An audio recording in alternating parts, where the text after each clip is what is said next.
So pause, and hello everyone that haven't joined me from the Whiskey Wednesday channel. If you getting a little bit confused as to why I'm starting like this, go on to Joe Ellis's Whiskey Wednesday page and you'll see that I've also hijacked his channel for a week as well. So this is dram number 213, and this was a very, very kind donation from Billy Abbott, who works at the Whiskey Exchange. Lovely fella he is, far less grumpy than Ollie Chilton as well. And this is another Canadian, because I'm going through my run of Canadian whiskies, and this particular one is called Lot 40. Now, Lot 40 was originally launched it's about 1992. It was part of a range that was launched by a distribution company in Canada called Corby's, who were looking to kind of premiumise Canadian whiskey. Malt whiskey and American whiskies, Scotch whiskey and American whiskies were becoming more and more premium, expensive, limited edition bottlings and things like that. And Canadian whiskey was lagging a little bit behind. So Corby's decided that they were going to launch a range called, as though it was from the Canadian Whisky Guild. And this was a range of relatively limited edition, kind of small batch whiskies, of which Lot 40 was one. Now, it tailed off in the 2000s. It was essentially at the turn of the millennium. It died a bit of a death and disappeared. But Lot 40 itself was actually pretty popular. I think another one was Gooder and Wirtz, and I can't remember. There was at least three in this collection, should we call it? And I've just realised that this one is leaking as well. How did that not leak in the post? In 2012, Pernod Ricard decided to relaunch Lot 40 because rye whiskey is big. Rye whiskey, particularly in America, in American whiskies, is really becoming a big thing. And Pernod Ricard wanted to really tail onto that. And Canadian are becoming more and more popular as well. It's growing a lot in the market. So they basically took a decision to go, right, do you know what? We had this Lot 40. It went down very well. It was kind of surplus to requirements. Let's relaunch it. So although I've been sent this is what the bottle looks like. And you're looking at about $40 to $50 in America. Whiskey Exchange and Master of Malt are actually selling it, but both of them are out of stock, so I've no idea how much it's going to be over here. I'm going to guess at about 60 to 70 quid probably. We're looking at 90% rye and 10% malted rye, and it is made at the Hiram Walker Distillery, which is in Windsor, Ontario. So, if you're watching from Whiskey Wednesday, my challenge rules are that I only do a 25ml shot. So I have a jigger, and I only do a 25ml shot. So it's not like Joe's very, very healthy measures that he gives himself. Because I'm doing one a day, I have to be pretty strict on myself to make sure that I still stay well within the UK government regulations, which is 14 units a week. Now, a 25ml shot of a 40% whiskey is the equivalent to 1 unit of whiskey. So theoretically, if I just stuck to 40% whiskies, I could actually do twice as much of the challenge and still be at government regulations. Now, this is 43%, so it's very, very slightly over a unit. But that's my challenge. So I know Joe pours about half a pint, but I'm not going to do that myself. So in terms of age, no age statement on it. I think it's about an 8-year-old, but I'm not 100% certain. I couldn't really find any details other than the mash bill itself.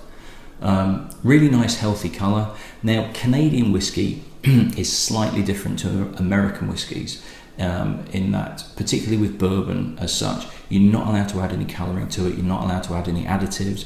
You've got to mature it in, particularly with straight bourbon, you've got to mature it in brand new oak casks.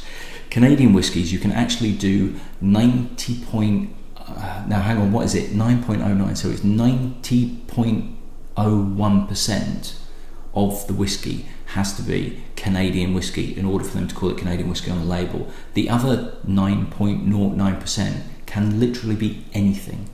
It could be anything. I'm not sure what the rules are in terms of adding colouring, but the fact that you can put anything in it, as with the Alberta Dark Batch Rye, which is a Canadian rye whiskey that also has bourbon whiskey and sherry in, physical sherry added into it, I can imagine they're quite lax on the colouring as well, because this is a pretty healthy, deep, very deep amber colour as well.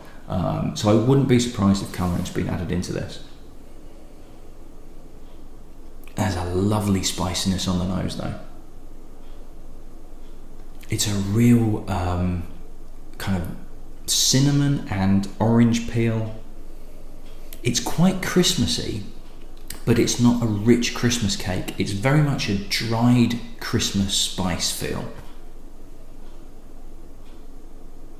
So it's almost like if you took a fruit cake but took all the fruit out and was left with almost like the dry ingredients of the fruit cake before you added all the fruit in together. So it's almost like flour and orange peel and cinnamon and nutmeg. And there's a bit of clove in there as well. It starts to get a little bit peppery, but it's a lovely intense nose, but it's not too overpowering.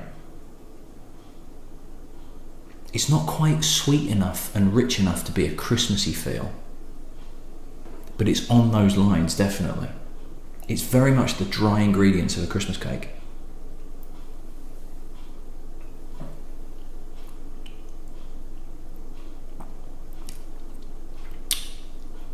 And that carries on as well. Definite orange peel on there. Slightly citrusy, a bit of lemon zest is going in as well.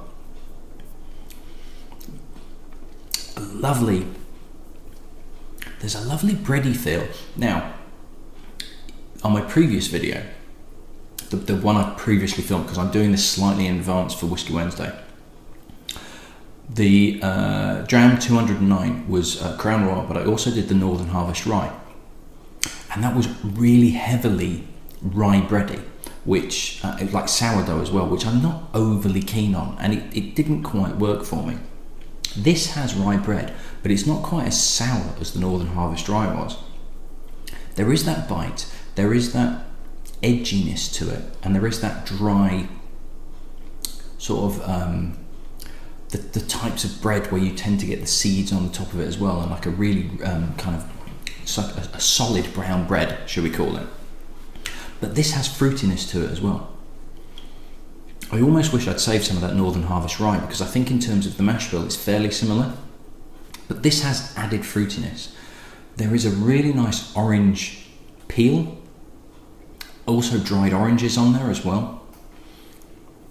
There's a little bit more of a sultana raisin dark fruit vibe in there as well. It's not obvious, but it's just there in the background, and what that does is that it tempers the rye-ness, for want of a better word. It tempers the sour notes that you can get on a rye that I particularly picked up in the Northern Harvest Rye, knocks that down a bit and lifts this fruity element up as well. This is an absolute cracker. This is really, really good.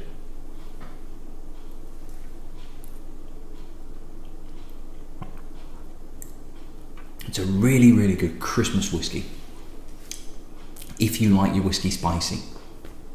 There is a definite cinnamon, there's a slight clove feel to it, there's a little bit of cardamom in there as well, with a lovely rye bread, brown bread character to it as well. It's almost like you can get these fruit loaves, and I'm not talking like a saurine malt loaf, which is really dense and rich and sweet. What I've started to see now is fruit loaves. If you're in the UK, Warburton do a really good fruit loaf, where it's more of a brown bread, where it's got fruit studded inside it, and this isn't too similar. It's almost as though this takes, instead of a brown bread, this takes quite a dark rye bread and adds dried fruit elements into it as well. And it's absolutely brilliant. It works really well, and it's strange how personally this works so much better than the Northern Harvest Rye, simply with this added element of fruit. Knocks the harshness down, knocks the sourness down, brings the fruit up, and just works so much better for me. I think it's absolutely brilliant. Now, Joe at Whisky Wednesday, all the videos he does, he gives it a score out of 10. On mine, if you've not seen any of mine before, I don't give a score, because I'm not a big fan of giving scores. I think instantly you begin to get some kind of judgment by going, I think it's an 8 out of 10, I think it's a 9 out of 10, I think it's a 4.5 out of 10.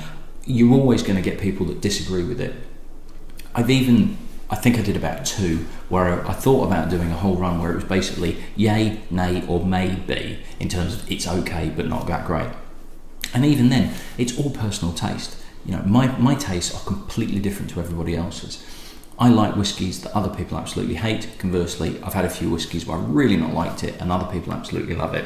But for Joe's benefit, I will give this score out of 10. I think it's very, very good. And